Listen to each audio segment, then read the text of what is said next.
Hi guys, welcome to my channel. For those of you that don't know, my name is Amanda.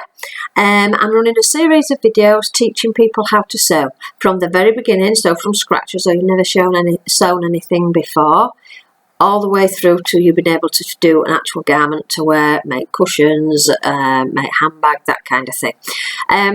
So I want to teach you the basics of fabric today in this video, which may help you when you're choosing your fabric and what will work with your pattern. And the weight of fabric has a big influence on whether your garment will hang correctly, or whether it'll be warm enough, or whether it'll be too thin for the item that you're wanting to make. But these type of things will come with experience as well. The basic makeup of fabric we're going to go through as well, and a lot of people say that you should pre-wash fabric. Now that's a matter of opinion. Nowadays most fabrics are pre-washed, so I've never ever myself personally pre-washed any brand new fabric. I have on second-hand fabric and on items that I'm going to make into something else that I bought from the charity shop or thrift shop, for those of you that are living abroad that may be watching. We are going to cover repurposing or redesigning items that you've actually got in your wardrobe, or that you might have found something in a charity shop that's you like the fabric but you don't really like how it looks, or that you love it but it don't quite fit you. We are going to look into that as well. The fabric I've brought for you today is this one. My favourite colour, for those of you that don't know, is pink. So anything that's pink screams at me, buy me, buy me, buy me. And dogs. Dogs are my favourite things as well. Talking of which, you just wandered in. I was just checking what he was doing.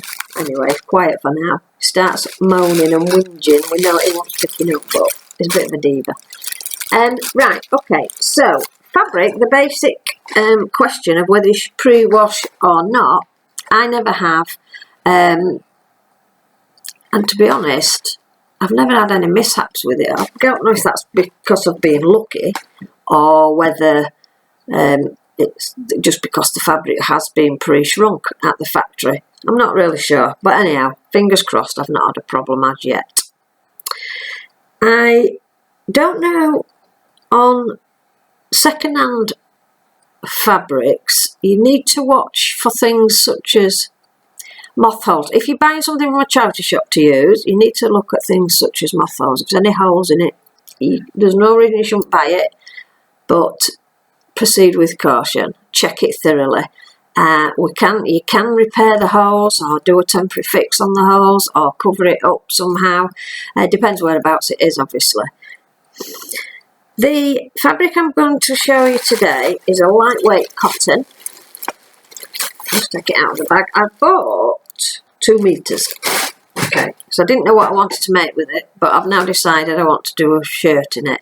I'm actually going to I want to make a green khaki long shirt that I can leave open to wear as more like a light jacket, or duster coat is the correct terminology, I think. So I'm going to do a mock-up first with this, because there's a pattern, and I'm going to do it in this because the pattern that I've chosen is an old pattern, and I don't quite like it's got gathers on the sleeve, on the shoulder, should I say, here. But I want it to have a smooth shoulder line. So it's the same pattern I'm using, but it's a mixture of the actual pieces. So to get it right for my jacket that I'm going to make, or my duster coat, I'm just going to make sure that it makes up correctly as I've got it in my mind, and I see it in my mind with this fabric. So I will show you how to pin onto this, but I just want to go through a few basics first. So get yourself a cuppa, excuse me while I have a drink. I've still got a sore throat, and it makes me very dry, especially when I'm gassing a lot, which is me. Gassing, if you don't know me, is talking. Excuse my accent. I'm a Yorkshire girl, and not a lot of people understand the accent that are from abroad, so I do apologise. If you need anything explaining, write it in your comments and I will answer you. Okay, so fabric is made up of 2 threads, if you like. One runs down the fabric, one runs across the fabric. The warp runs down the fabric and is the strongest thread or piece of the fabric. The weft runs across the fabric, and the threads are woven in between each other. So you'll have this one, that one goes over it, then you have your other one while this is down here. This is on the loom where they're weaving. This down here, the other goes over the top, then this comes back up and goes over the top. So it weaves and interconnects to make a fabric. This is, I'm quite sure how wide this is. I think it's 45 inches. So you have to bear that in mind when you're doing your actual pattern. This edge is called, this is the finished edge. This is where it's been attached to the weaving machine or loom or factory machine that weaves the two strands of thread together, and it's attached by this. Oh, sorry, I'm doing it down there. I need to do it up here near the camera. I'm stupid. This is called a selvage. Sometimes it's like tiny little pinpricks in it on like cotton fabric things. You can just about see, let me try and get my hand in so you can see, there's tiny little pinholes down the side where the machine has grabbed onto the fabric while it's weaving. This edge generally doesn't fray, and this edge is what your pattern goes along, runs along to keep the grain straight, because the weave is called the grain. Okay, on your pattern pieces there are arrows on every single piece of your pattern. The arrows indicate that should run parallel to the selvage, or in other words, it should run the same way as the selvage. So I will show you what I mean by that, and I'll show you a trick to get it absolutely bang on parallel as well, which is what I was taught at school. I don't know if they still teach it in college and things like that, but I was taught it at school that you measure from the line, your arrows, the arrowhead on the top of the pattern piece across to the selvage, and then the arrowhead at the bottom across to the selvage. And if the distance is the same all the way down, you know that that pattern piece is perfectly straight. I would get into the habit of doing that from the very beginning, and I will show you what I mean in a second. If you don't get the fabric or the pattern piece perfectly straight, it can distort your garment or whatever you're making, because at an angle of 45 degrees, which is roughly that, this is on the fabric is called the bias. Now this angle gives the fabric movement with the body. So if I was to fold this 45 degrees, if I cut then a sleeve out of it, the sleeve would be moving, but the rest of the garment maybe won't be quite right. So you need to follow your pattern piece arrows and the selvage rule. Parallel to the selvage, make sure that you measure it. That's the best tip I can give you. So yeah, the bias runs diagonal down the fabric at 45 degrees. So if you get a floaty skirt, say, that's been cut on the bias, or you know the summer dresses that have got a floaty hem and that kind of skim the body, those are more than likely have been cut on the bias. Otherwise everything's cut on the straight grain. Okay, so let me move the computer back a little bit and then I'll show you what I mean. I'll lay the fabric out for you. Firstly, what you need to do, I have prepared some of the pattern pieces, so I'll show you that in a second. And I won't cut them all out. I'm just going to pick a couple of them so that you can see. Otherwise, it'll take us a while. Right. So the first thing that you need to do is lay your pattern pieces, lay your fabric on your cutting area, and put the selvages. Put the selvages together so that you know that your fabric is straight. Okay. Bear with me a second. Hi, I'm back. Sorry about that. I had to go let my Get my dog down off the chair. He couldn't jump. He's an old boy. One of my dogs. I've got 3. And one of them's an old boy and he couldn't get down off the chair. Okay, so I've just folded this in half so that you can see it really. I've made sure, we're going to make sure the selvages, which is here, are together so that we know the pattern and the fabric is straight. So let's have a look. Give it a good smooth. Check it from both sides and make sure that there's no faults in it. Sometimes you do have a fault in it. Not very often, but it will stand out a mile. Like there will be maybe a pull in it, or like a little hole in it, or maybe a pen mark in it. It's not very often that it does happen, but it can. So first tip, check your fabric. Okay. Now, when you're folding your fabric to do a pattern, to cut out your patterns, what you need to do ideally, if you look at your pattern sheet, which I've got here, and instructions, it will tell you if the fabric needs to be right side up, which is the heaviest printed side, right side is the best side, or whether it wants to be wrong side up. Normally, when you're cutting out fabric, you pin onto the wrong side, so your right sides are together generally. Your pattern will show you which way to fold your fabric. As I say, I've just folded this in half. To cut out a pattern, you need to fold it in half with the right sides together and pin your pattern pieces onto the wrong side. Okay, generally. So, but just so I could demonstrate to you, it's as it's come out of the packet, and I'll show you how to sew to this one, pin to this one. In your pattern there'll be a layout sheet which is like this, and it'll show you where the selvages need to be. That's the finished edge, if you remember, and where the pattern pieces lay. The layout is the best way to put your fabric on using as least fabric as possible, so it's most efficient way. Now on here, let me just move up a little bit, you'll see different widths of fabric. So we've got on here 45 inches, 55 inches, 55 inches. When it says that, that's relating to the width of your fabric, so from selvage to selvage. Okay, so what I'll do, just get my tape, I'll measure our fabric and see what it is. I usually walk around with this around my neck, by the way, so you probably end up doing the same.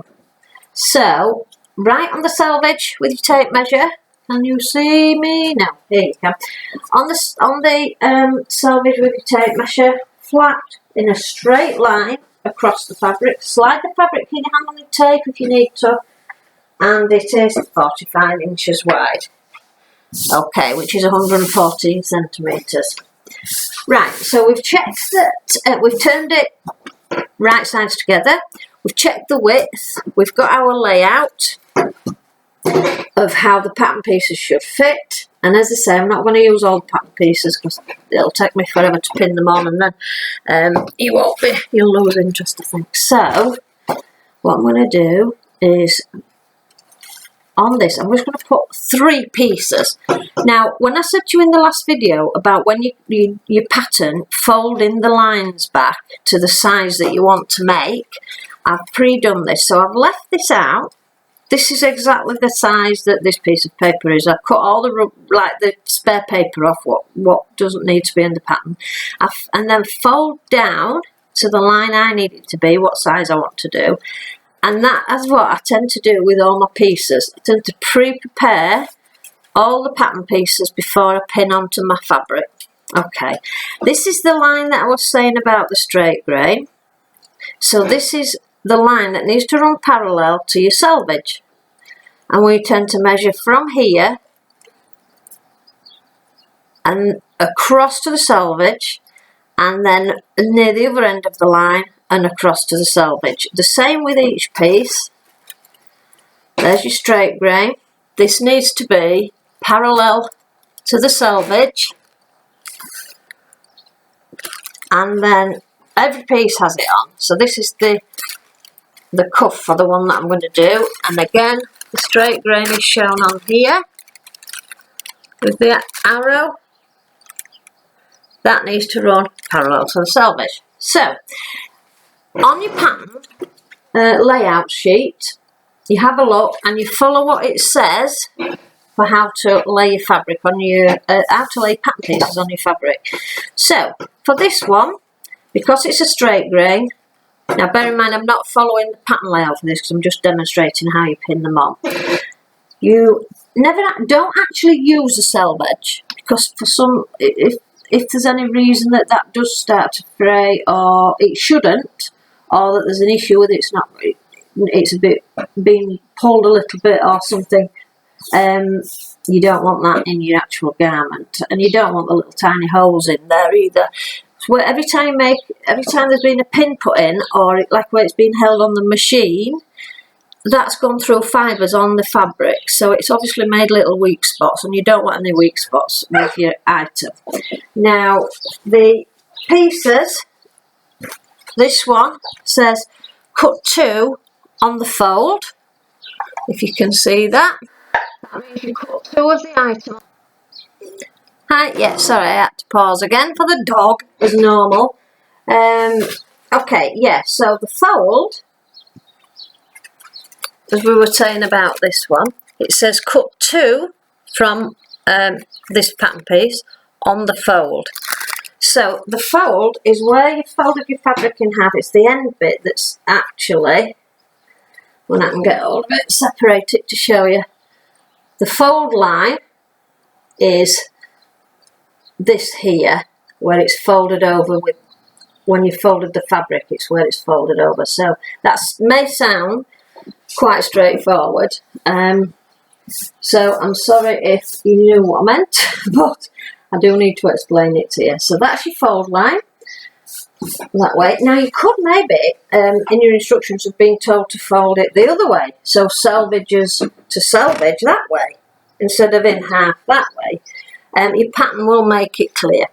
Okay, so this one says on the fold, cut 2. So the straight grain is there. That means we need to put this, which is the centre, it tells us here, centre on the fold. So you pop it on there, if you can see, and we make sure that it's straight. Now to do that, see if I can actually bring you closer, see if you can see. Wait a second. To do that, she's fold line, and we need to measure. So let's pop a pin firstly just at the edge to try and hold in place a second.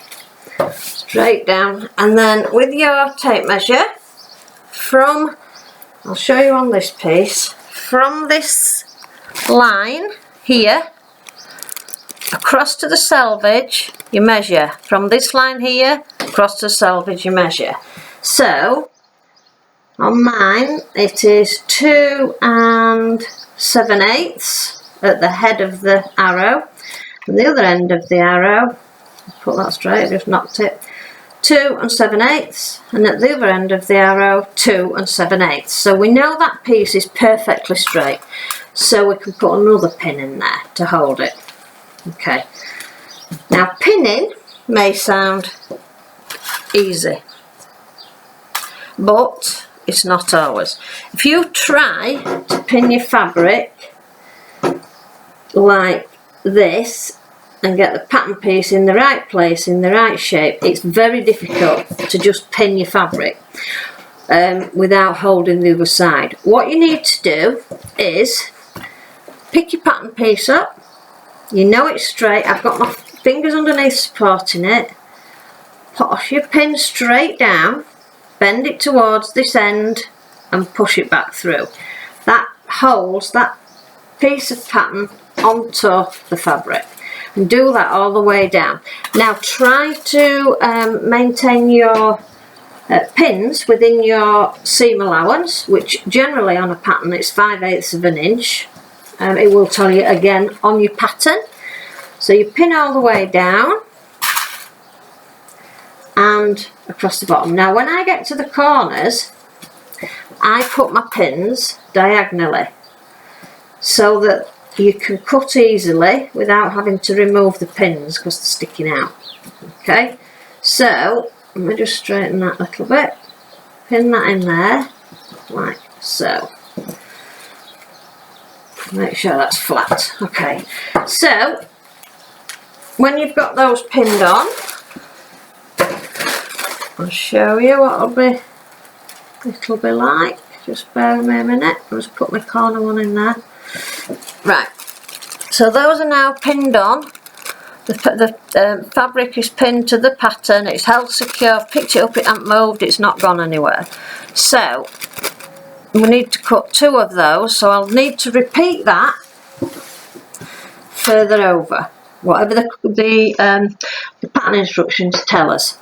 So then you carry on and pin the rest of your pieces as it tells you to do on your instructions. So I'm going to pop that on here and see if it looks straight. First of all, pop a pin in, and then lift the fabric, push it back through and measure.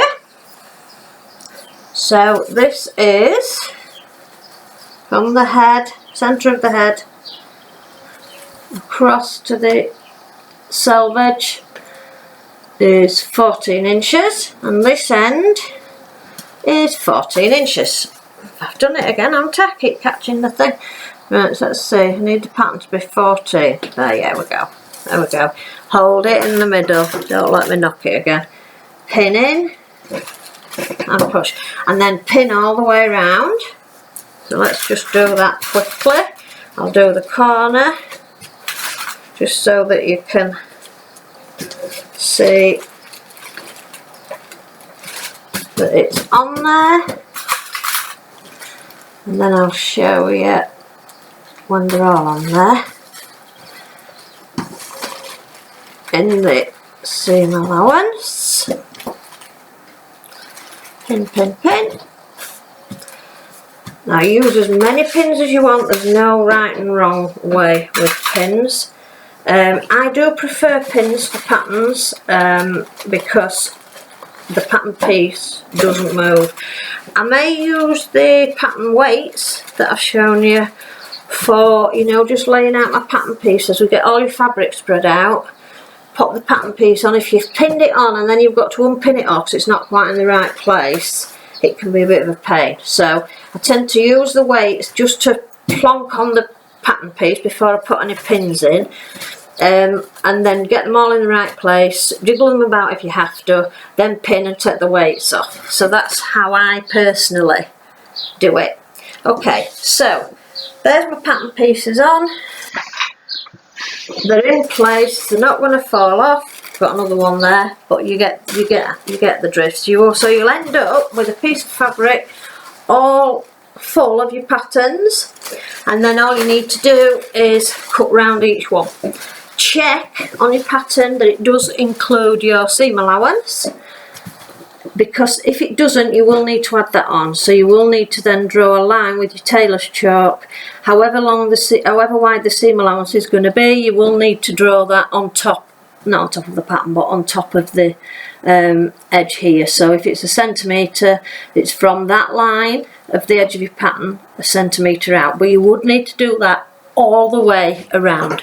Okay, so that's how we do patterns, how we pin them to fabrics, and all about fabric makeup. Okay, so that's enough for today. As I said, if you haven't subscribed, please do. Give me a notification, thumbs up if you like it. Please press the notification bell so that you get notified of any other videos. I am going to do another one today, which is going to be a cutout of the lingerie bag that we talked about last time. I didn't want to make this video too long, so I'm going to do it on a separate little video. It doesn't use a pattern piece, it's just going to be cut, measured and cut from just a straightforward piece of fabric. So enjoy and join me next time. Thanks guys, bye!